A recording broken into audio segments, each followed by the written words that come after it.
Baik, terima kasih. Sebelum membahas isi buku ini, saya akan memperkenalkan identitas diri saya. Saya atas nama Maria Christina Ngusu, NIM 162303047, kelas B reguler sore, jurusan Sosiologi, Fakultas Ilmu Sosial dan Ilmu Politik.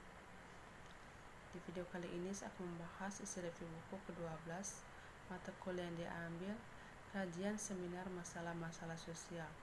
Di sini saya akan membahas isi buku dengan tema masalah dengan modal sosial komunitas yang beragam. Modal sosial, keadilan dan keragaman.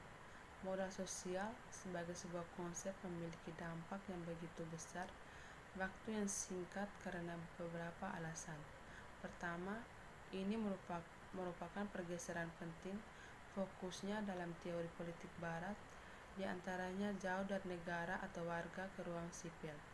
Dalam hal ini, tesis modal sosial sejajar dengan dua aliran pemikiran berpengaruh dalam liberal kontemporer, teori demokrasi, yaitu komunitarianisme, dan teori jalan ketiga.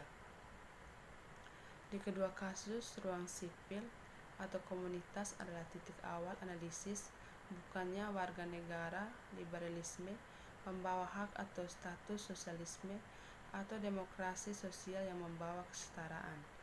Pergeseran teoritis ini relatif mudah, tetapi potensi signifikannya sangat besar.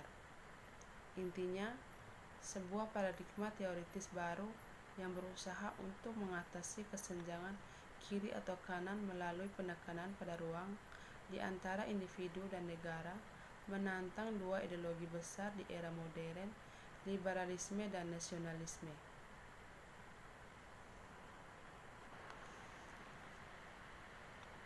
Tetapi modal sosial di tangan Robert Putnam juga kuat karena melampaui teori normatif ruang sipil untuk menghadirkan tepi kuantitatif untuk analisis komunitas melalui evaluasi sejumlah besar data yang dikumpulkan dari perilaku individu dan opini. Modal sosial tidak seperti versi filosofis dari komunitas. Dengan demikian dapat diukur menurut Putnam. Dia sedang berusaha memastikan bahwa analisisnya tentang komunitas tidak hanya didasarkan pada normatif atau visi preskriptif dari masa lalu atau masa depan, tetapi berdasarkan teori masyarakat sipil berakar pada ilmu empiris. Dengan mengukur partisipasi dalam asosiasi sipil dan kegiatan sosial, mengubah sikap kepercayaan dan timbal balik dalam masyarakat umum melalui survei longitudinal dan penurunan tingkat pemilih, jumlah pemilih dan keterlibatan dalam partai dan organisasi politik, Putnam menyediakan data untuk menopang teorinya secara empiris. Demikian tesisnya berpotensi mewakili pembangunan yang sama pentingnya di wilayah yang lebih luas, dunia ilmu sosial, yaitu jembatan antara disiplin ilmu ekonomi yang berorientasi ilmiah dengan penekanan pada hasil yang dapat diukur dan analisis agregat individu, dan lebih kultural atau normatif studi terfokus tentang politik, masyarakat dan komunitas. Telah diperdebatkan oleh beberapa orang bahwa saluran ini akan bekerja dua arah dengan menghadirkan tepi kuantitatif untuk studi masyarakat sekaligus membuka penelitian ekonomi hingga variabel sosial yang sebelumnya dianggap asing. Era progresif tiba-tiba menjadi jauh lebih indah daripada yang dibayangkan. Pemisahan komunitas Amerika tidak lagi negatif seperti disarankan oleh Putnam. Sejauh itu berfungsi untuk memperbaiki ketidakadilan di masa lalu. Dan sifat memecah belah masyarakat sipil saat ini bahkan mungkin positif jika itu mewakili perjuangan berkelanjutan untuk kesetaraan, pengakuan dan masuknya perempuan dan budaya minoritas di Amerika kontemporer. Sederhananya, tema sentral dalam narasi abad ke-20 Amerika dilihat dari perspektif kelompok-kelompok yang secara historis tersubordinasi, mungkin bukan salah satu dari runtuh atau memisahkan diri sama sekali, tetapi masih belum selesai, dan kadang-kadang kisah yang sangat memecah belah tentang mewujudkan keadilan dalam masyarakat yang semakin beragam.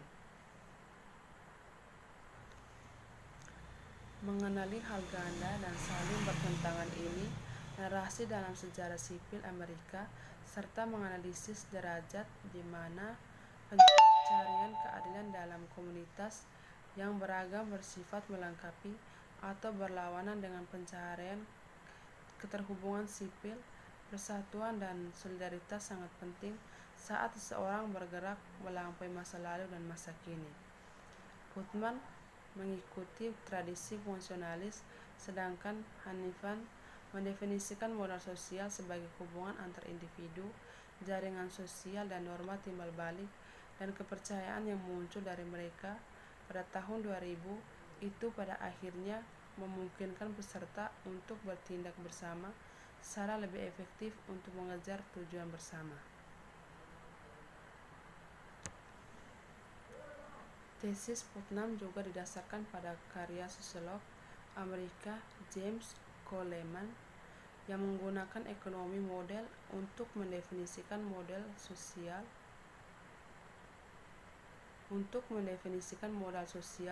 sebagai himpunan sumber daya yang ada dalam hubungan keluarga dan organisasi masyarakat yang berguna untuk perkembangan anak.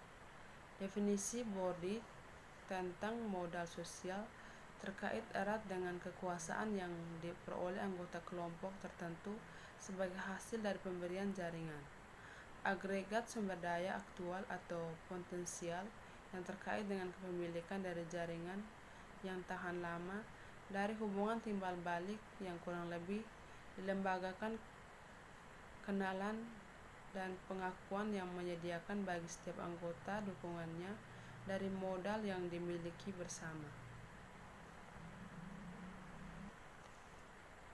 Demikianlah yang membedakan Bordi dengan mazhab sosial Amerika. Modal adalah perspektif kritis dan preferensi untuk jaringan dan sumber daya daripada teori fungsional modal sosial yang tergantung pada transformasi keterhubungan menjadi kepercayaan dengan pelumas dan lem yang membuat fungsi masyarakat lebih baik. Selain teori modal sosial, Bordi, Cohen, dan Arato memberikan pandangan alternatif tentang masyarakat sipil yang berakar pada gagasan tentang hegemoni.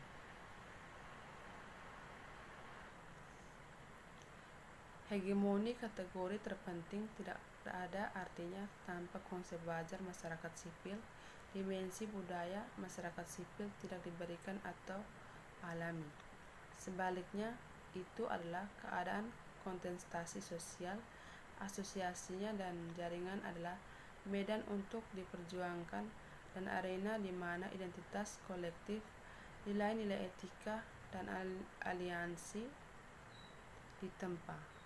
Memang, konsepsi sipil bersaing masyarakat dikerahkan dalam perjuangan terus-menerus, baik untuk mempertahankan hegemoni budaya oleh kelompok dominan atau untuk mencapai kontra hegemoni di pihak bawahan aktor kolektif. Itu akan menjadi jelas bahwa visi sejarah ini merupakan titik perbandingan mitos dari mana penurunan saat ini. Masalah kewarganegaraan, kepercayaan, penurunannya dan sejauh mana ia harus dikaitkan dengan partisipasi sipil, baik sebagai korelasi, sebab atau akibat.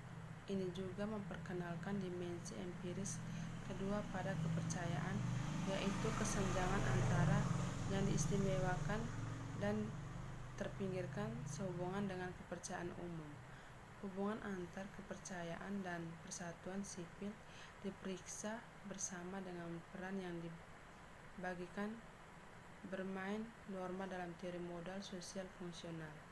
Di akhir bab, saya memberikan penjelasan kausal alternatif untuk pola keduanya, penurunan dan kesenjangan kepercayaan dalam masyarakat Amerika berdasarkan pemahaman tentang konteks sejarah yang luas di mana perubahan ini terjadi.